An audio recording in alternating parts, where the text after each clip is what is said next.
Indonesia pernah punya pejabat keuangan bernama Syarifuddin Prawira Negara. Jabatannya tidak kaleng-kaleng, Menteri Keuangan, Menteri Kemakmuran, dan Gubernur Bank Indonesia pada zaman kemerdekaan. Pusat perputaran keuangan negeri berada di tangannya. Tapi jangan disangka, mesti menjabat sebagai menteri. Syarifuddin Prawira Negara hidupnya tidak bergelimangan harta. Ia bukanlah pejabat yang kaya raya. Tidak ada pemandangan mobil-mobil mewah di rumahnya atau gaya anak-anaknya yang perlente di kehidupannya. Sebaliknya, istri Syarifuddin berjualan gorengan untuk mendapatkan uang bulanan tambahan. Ketika Siti Halimah, sang istri Syarifuddin, ditanya anak-anaknya, apakah tidak malu berjualan sukun goreng padahal suaminya seorang tokoh Republik dan memiliki jabatan tinggi? Siti Halimah menjawab, ia tidak ingin hidupnya bergantung pada orang lain. Berjualan sukun goreng untuk menopang kehidupan keluarga bukan perbuatan tercela. Sebaiknya kita barulah malu jika mencuri harta orang lain, mengambil milik orang lain yang bukan hak kita, atau mengambil uang negara. Itu pencurian namanya. Orang-orang mungkin tidak tahu, tapi Allah tahu. Itu pesan Siti Halimah. Kisah kegetiran Syarifuddin dan istri bahkan sangat tampak saat menyongsong sang buah hati. Ketika sang anak Khalid Prawira Negara lahir, keluarga Syarifuddin bahkan tak mampu membeli gurita untuk bayinya. Padahal nilai gurita mungkin tak sebanding dengan harga tas KW milik istri para pejabat saat ini. Tapi Syarifuddin bukanlah pejabat oportunis. Ia boleh miskin harta, tapi kaya jiwa. Tokoh yang terkenal dengan prinsip hidup, takut pada Allah, tidak ingin menggunakan sedikit uang negara sekedar untuk membeli kebutuhan anaknya yang baru lahir. Sang istri akhirnya menggunakan kain bekas dengan menyobek kain kasur untuk gurita sang bayi. Saat menjadi Gubernur Bank Indonesia, Syarifuddin juga dikenal sebagai pejabat yang lurus. Ia sangat hati-hati mengelola keuangan negara, bahkan saat berhubungan dengan sejawatnya sendiri. Suatu hari, ketika Anwar Harjono, Ketua Gerakan Pemuda Islam Indonesia, mengunjunginya dengan maksud meminta proyek yang resmi. Proyek yang diminta Anwar Harjono bukanlah proyek haram, tapi proyek halal.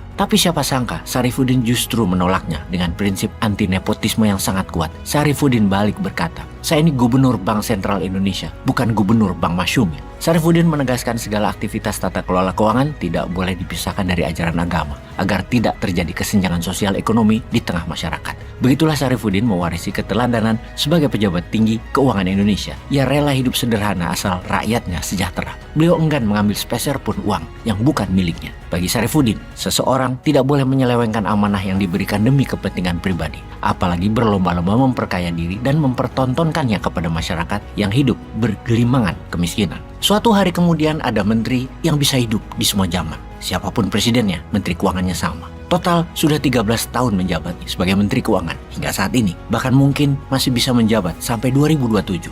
Kita mereview sejarah sebentar. Pada era pemerintahan Presiden SBY meledak skandal kejahatan perbankan Bank Senturi yang biasa disebut Century Gate sebesar 6,7 triliun rupiah. Kasus Century Gate ini diduga melibatkan sang pejabat sebagai pengambil keputusan penting ketika itu. Ternyata bukan itu saja skandal selama menjabat sebagai menteri. Ada juga kasus mafia pajak yang melibatkan pegawai Direktorat Jenderal Pajak, Gayus Tambunan. Sementara di eranya pemerintahan kemudian yang sekarang, publik dihebohkan juga oleh kasus mafia pajak yang kali ini melibatkan pejabat eselon 2 di Ditjen Pajak, Angin Prayitno namanya. Ternyata Angin ini bukan sembarangan pejabat. Faktanya Angin Prayitno adalah anak buah yang diangkat dan dilantik sendiri oleh sang menteri untuk menjadi Direktur Pemeriksa dan Penagihan Ditjen Pajak, Kementerian Keuangan. Angin Prayitno kemudian menjadi pesakitan di KPK. Harta jumbo Angin Prayitno berhasil dilacak dan disita oleh KPK. Nilainya 57 miliar, luar biasa besar untuk pegawai negeri sipil eselon 2 di Kementerian Keuangan. Angin dibawa KPK ke pengadilan. Hasilnya majelis hakim menyatakan Angin Prayitno terbukti bersalah telah menerima suap dari kuasa khusus wajib pajak PT Bank Panin, Veronica Lindawati sebesar 8,75 miliar rupiah. Bukan itu saja kebiasaan Angin Prayitno menerima suap dari wajib pajak. Ternyata Angin Prayitno juga terbukti di pengadilan menerima suap dari kuasa PT John Lynn Baratama Agustus Setio dan konsultan pajak PT Gunung Madu Plantation. Setelah Gayus Tambunan dan Angin Prayitno, kementerian tersebut kembali membuat publik terperangah berawal dari peristiwa terheboh by accident penganiayaan yang dilakukan anak pejabat pajak yang korup, Rafael Alun.